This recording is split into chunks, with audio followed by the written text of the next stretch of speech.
ছাত্ৰ ছাত্ৰীসকল আশা কৰোঁ পঢ়া শুনা কৰি আছা তোমালোকে টেলেণ্ট চেষ্ট এক্সাম আহিয়ে পালে টেলেণ্ট চেষ্ট এক্সামৰ কাৰণে এটা ইম্পৰ্টেণ্ট টপিক সেইটো হৈছে আমাৰ সকলোৰে মৰমৰ হিয়াৰ আমঠু জুবিন দা অৰ্থাৎ জুবিন গাৰ্গৰ বিষয়ে তোমালোকে চায়ে যাবা আৰু মই আটাইখিনি সামৰি কেনে এই জুবিন গাৰ্গৰ বিষয়ে মই লৈ আহিছোঁ তোমালোকে এইখিনি ধুনীয়াকৈ চাবা মই ইম্পৰ্টেণ্টখিনিয়ে লৈ আহিছোঁ তোমালোকে লাষ্টলৈকে চাবা ছাত্ৰ ছাত্ৰীসকল টেলেণ্ট চেষ্ট এক্সামৰ কাৰণে এখন ইবুক আমি প্ৰস্তুত কৰিছোঁ যিখন ইবুকত তোমালোকে আটাইখিনি লাভ কৰিব পাৰিবা আগৰ কুৱেশ্যন পেপাৰৰ ওপৰত সকলো কুৱেশ্যন পেপাৰৰ ওপৰত আটাইখিনি পাবা তোমালোকে যদি ইবুকখন ল'ব বিচাৰে মাত্ৰ 49 টকা পেমেণ্ট কৰিলে হ'ল 49 টকা পেমেণ্ট কৰাৰ পিছতে তোমালোকক হোৱাটছএপত প্ৰথমে তোমালোকে হোৱাটছএপত SMS কৰিবা তোমাৰ নাম ক্লাছ আৰু ডিষ্ট্ৰিক্টখনৰ নাম লগতে টেলেণ্ট চেষ্ট এক্সামত জইন হ'ম বুলি টেলেণ্ট চেষ্ট এক্সামৰ ইবুকখন লাগে বুলি এটা SMS কৰিবা লগে লগে তোমাৰ ডিটেইলছ দিয়া যাব আৰু QR কোড এটা পঠিয়াই দিয়া হ'ব তাতে মাত্ৰ 49 টকা পেমেণ্ট কৰাৰ লগে লগে তোমালোকক আটাইখিনি দিয়া হ'ব যিখন ইবুক তোমালোকে লগে লগে পাই যাবা গতিকে তোমালোকে কুৱেশ্যন পেপাৰ বিলাকো পাবা আৰু কুৱেশ্যন পেপাৰ ইম্পৰ্টেণ্ট হয় কাৰণ আগৰ পৰীক্ষা বিলাকৰ গতিকে যথেষ্টখিনি আমাৰ কুৱেশ্যন পেপাৰ আছে তোমালোকে ল'ব পাৰিবা মাত্ৰ 49 টকা দি কেনে এতিয়া আমি চাম জুবিন গাৰ্গ 18 নৱেম্বৰ 1972 চনত তেখেতৰ জন্ম আৰু তাৰ পিছতটো হৈছে 19 ছেপ্টেম্বৰ 2025 তেখেত আমাৰ পৰা আঁতৰি গ'ল যিটো আমি সঁচাকৈ এতিয়াও ভাবিলে আমাৰ দুখ লাগে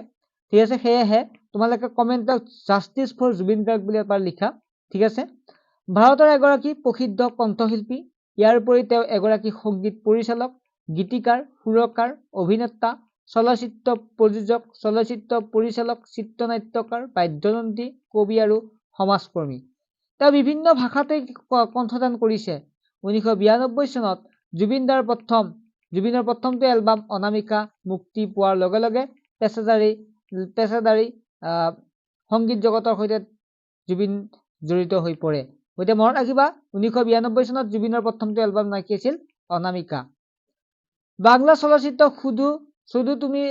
শুধু তুমিৰ কাৰণে জুবিনে 2005 চনত শ্ৰেষ্ঠ সংগীত পৰিচালক বঁটা লাভ কৰিছিল হিন্দী ভাষাত ইয়া আলী গীতৰ বাবে জুবিনে 2006 চনত গ্লোবেল ইণ্ডিয়ান ফিল্ম এৱাৰ্ড আৰু ষ্টাৰডাষ্ট এৱাৰ্ড শ্ৰেষ্ঠ নেপথ্য কণ্ঠশিল্পী পুৰুষ বঁটা লাভ কৰিছিল ইয়াৰ উপৰিও ইছ'চ অফ চাইলেন্স ইংৰাজী খাচী ছবিৰ বাবে শ্ৰেষ্ঠ সংগীত পৰিচালক হিচাপে ৰাষ্ট্ৰীয় বঁটা ৰজত কমল বঁটা লাভ কৰিছিল আধুনিক অসমীয়া সংগীতৰ নতুন মাত্ৰা প্ৰদান কৰাৰ বাবে 2014 চনত জুবিন গাৰ্গলৈ ৰেনেছাঁ অসম বঁটা আগবঢ়োৱা হয় 2024 চনৰ 27 মেত জুবিন গাৰ্গক মেঘালয় বিজ্ঞান আৰু প্ৰযুক্তি বিশ্ববিদ্যালয়ে সন্মানীয় ডক্টৰেট অফ লিটাৰেচাৰ ডিলিট উপাধি ডিগ্ৰী প্ৰদান কৰে 2025 চনত বেলতলা বহাগী উৎসৱ সমিতিয়ে তেওঁক জীৱনজোৰা সাধনাৰ ডক্টৰ ভূপেন হাজৰিকা বঁটা প্ৰদান কৰে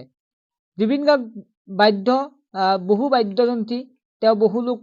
বহু কেইবিধ বাদ্যযন্ত্ৰ বজাব জানিছিল ইয়াৰ ভিতৰত